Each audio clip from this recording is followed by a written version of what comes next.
I got home from a doctor's appointment, nothing dramatic, just a routine checkup, and I remember thinking about grabbing a late lunch, maybe taking it easy for the rest of the day, and then I turned the corner onto my street and just stopped, like full brake, engine still running, staring straight ahead, because there was no way I was seeing this right. My driveway, my actual driveway, was gone. Not blocked, not partially obstructed, I mean gone, buried under a literal mountain of gravel, orange cones, and two pieces of construction equipment that looked like they'd been dropped there permanently.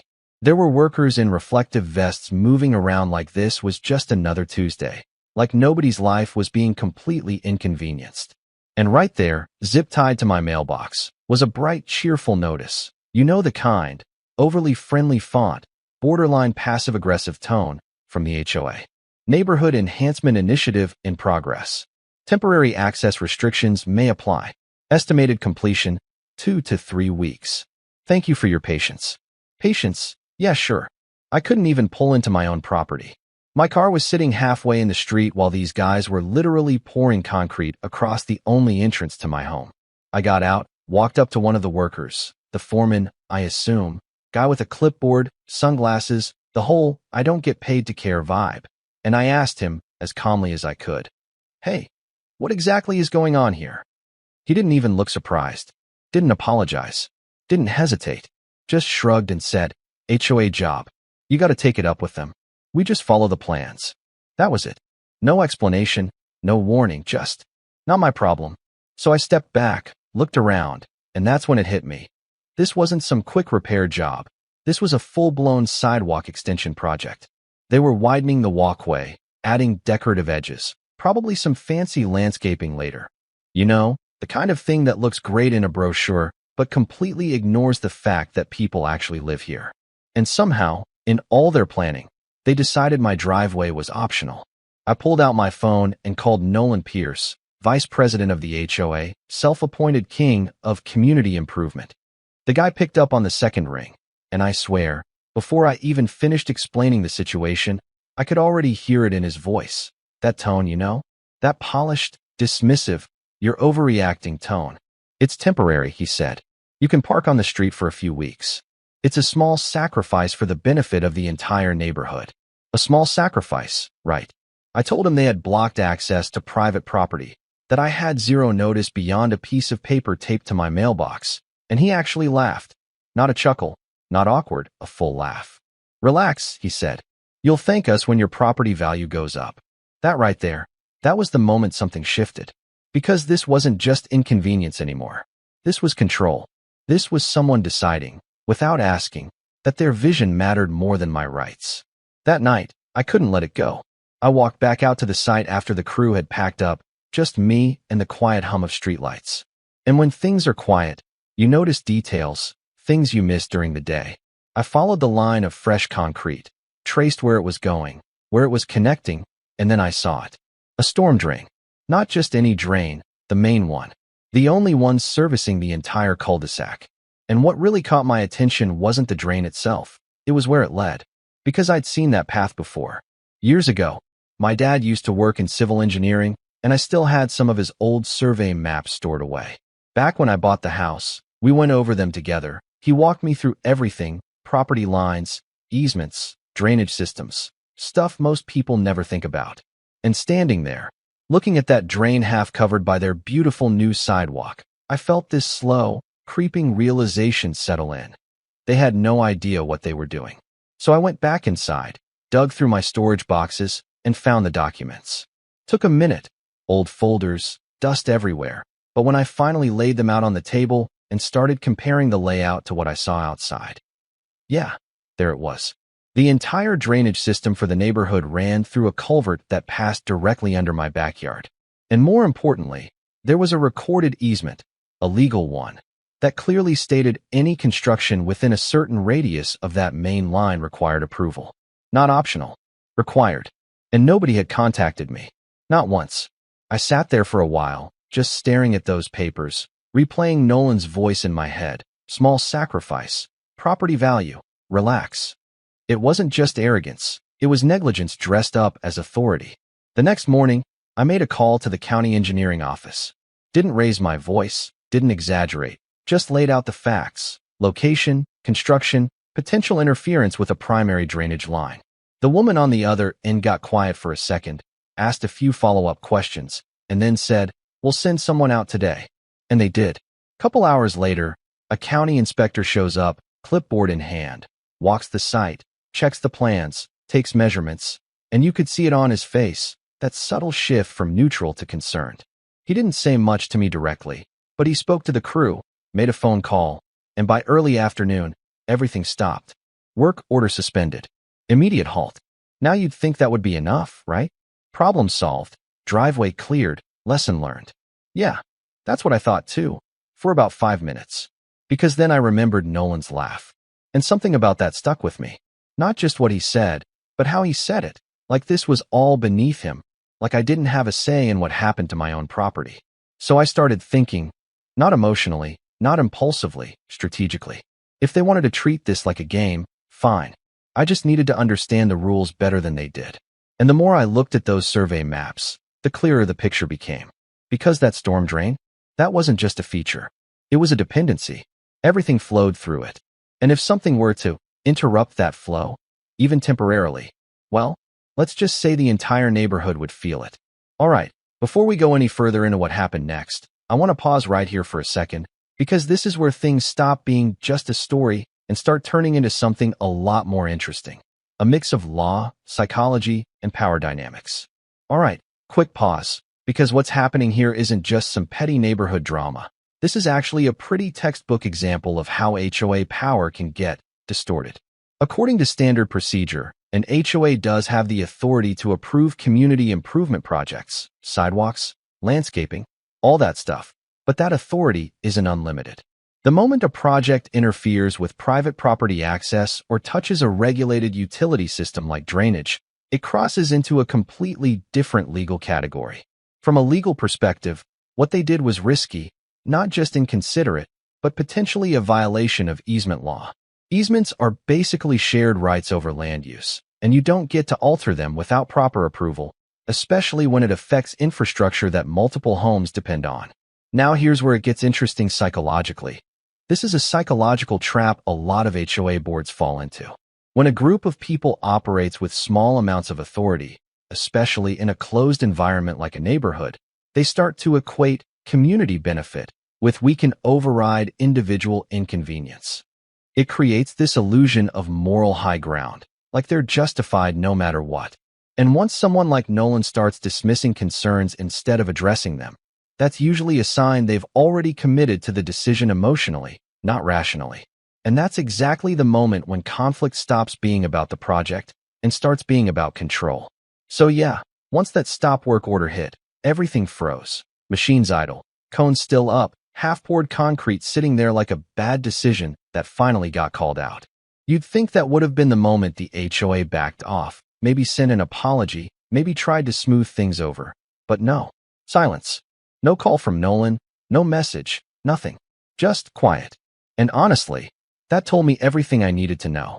Because when someone messes up and immediately tries to fix it, that's one thing. But when they go quiet, that usually means they're not done, they're just regrouping. And that's when I made my move. Now let me be clear, I didn't do anything illegal. I didn't cut corners. I didn't even rush it. I did it properly. Permits, paperwork, inspections, the whole 9 yards. Because if you're going to play this kind of game, you don't win by being louder, you win by being right. I contacted a local contractor, small crew, reliable guys, explained the situation, showed them the survey maps, the easement details, the drainage layout. At first, they looked at me like, "You sure you want to do this?" And I just nodded. Completely within my property line, I said. And fully permitted. That was all they needed. By that afternoon, they were on site. Quiet, efficient, no drama. They measured out the area near the storm drain inlet, the exact point where the water entered the culvert that ran under my backyard, and started setting up forms. Rebar, framing, everything precise. Now here's the part most people wouldn't notice unless they knew what they were looking at. I wasn't blocking the system permanently. I wasn't destroying anything. I was modifying the inlet, legally, in a way that redirected flow temporarily. Still compliant. Still within code. But functionally, yeah, it changed things. By early evening, The concrete was poured. Smooth, solid, intentional. And just like that, the neighborhood's entire drainage system had a new bottleneck. I stood there for a minute after the crew left, just looking at it. No anger, no excitement, just a kind of calm clarity. Because now, the system was balanced again. They had blocked my access, and now something was blocking theirs. All it needed was a little rain, and we didn't have to wait long. 2 days later, the sky turned gray, one of those slow-building storms, the kind where the air feels heavy before anything even starts. I remember sitting on my porch with a cup of coffee, watching the clouds roll in, thinking, this is either going to prove a point or blow up in my face. Then the rain came. At first, it was light, just a steady drizzle. Nothing dramatic.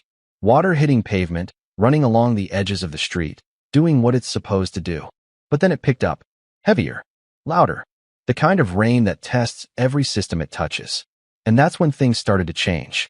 I noticed it first near the curb, water pooling where it normally wouldn't. Not draining as fast. Then it spread. Slowly at first, then faster. The street began to glisten, then reflect, then hold. Within an hour, it wasn't just puddles anymore. It was accumulation. Water creeping up the sides of tires, flowing toward driveways, pressing against garage doors. And remember, this was a cul-de-sac. No through flow.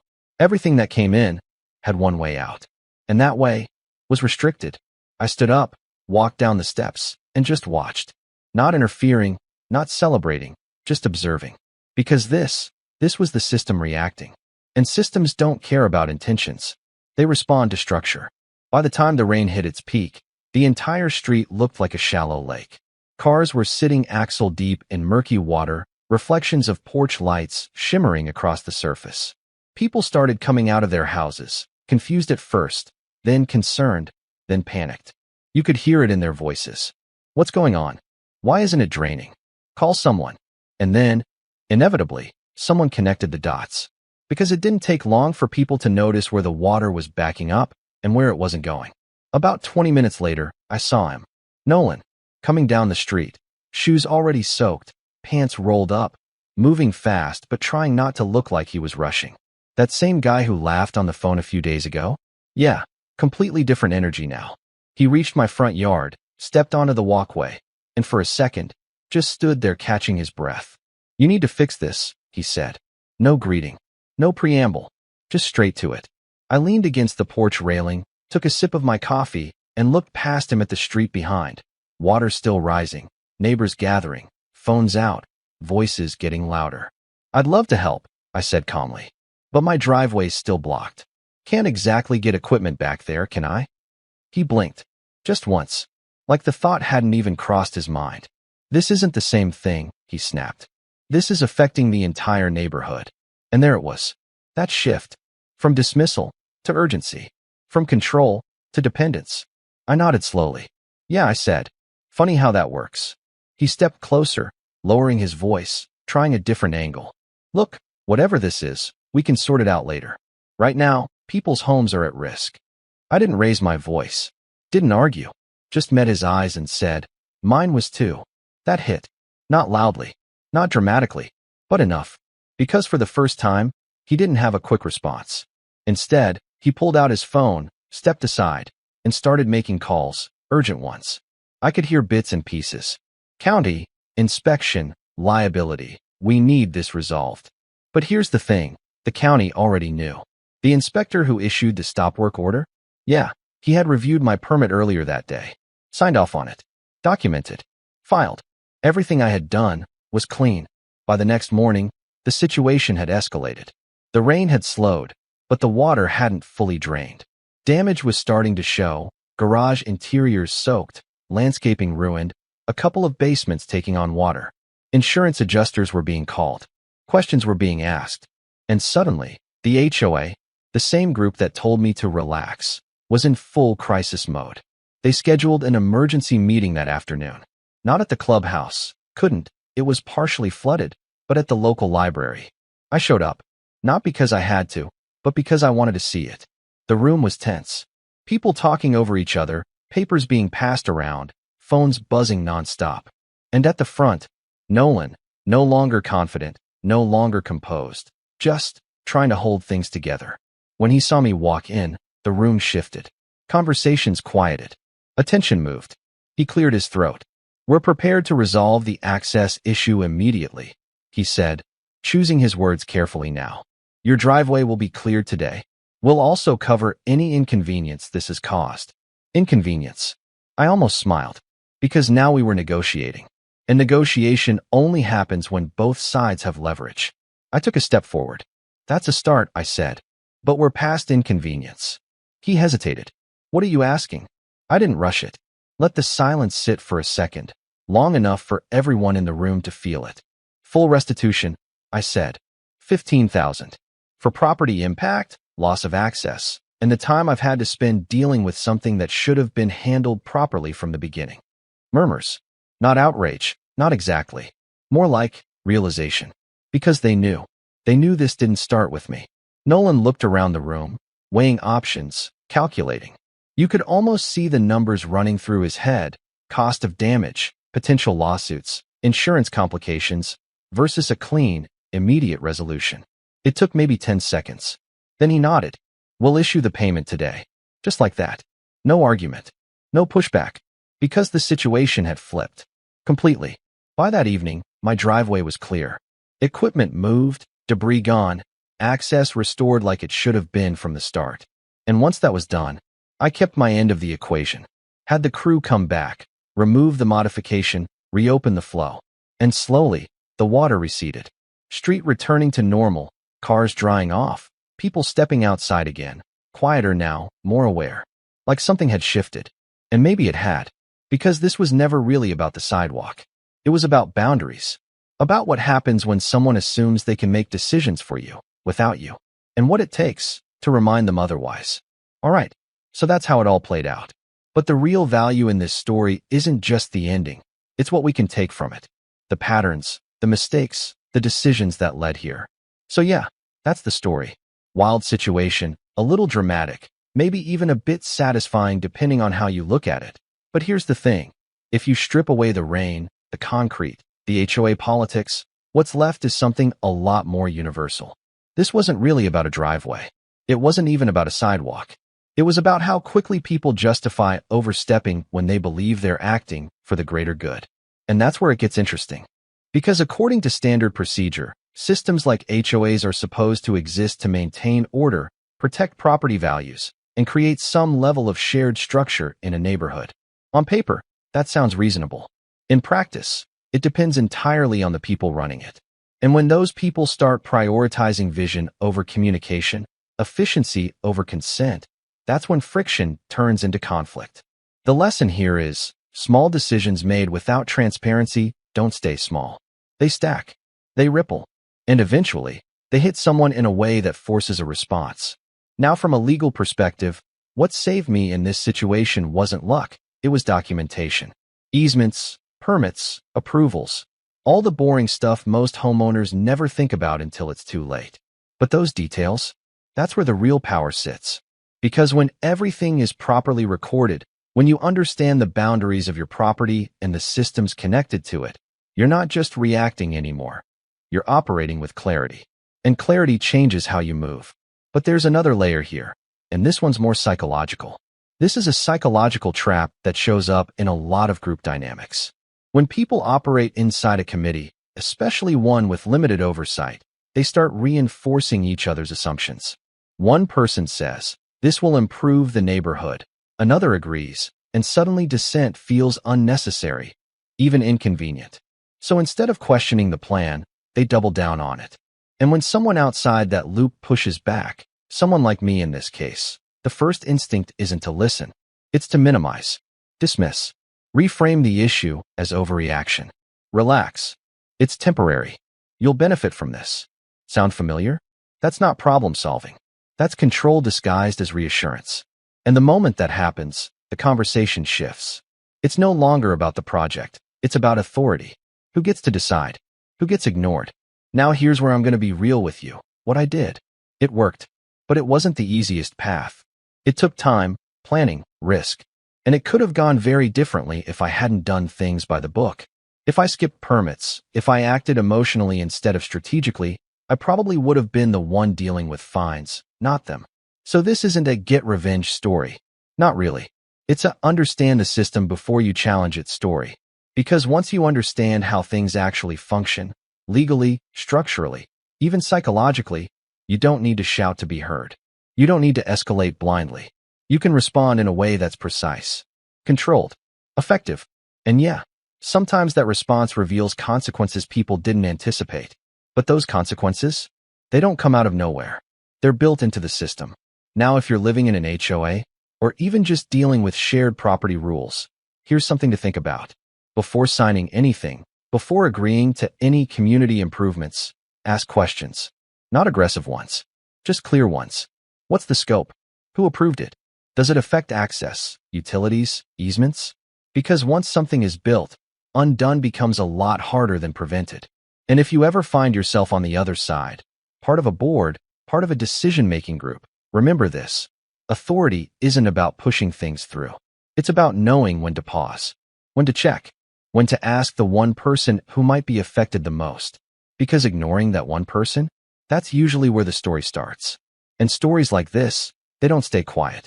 So yeah, that's my experience. I'm curious what you think. Was this justified? Would you have handled it differently? Or do you think the HOA had a point in the beginning? Drop your thoughts in the comments. I read more of them than you'd expect. And if you enjoy stories that mix real-life situations with a little strategy, a little psychology, maybe even a lesson or two along the way, hit that like button, subscribe, and stick around. Because sometimes, the most interesting battles aren't the loud ones.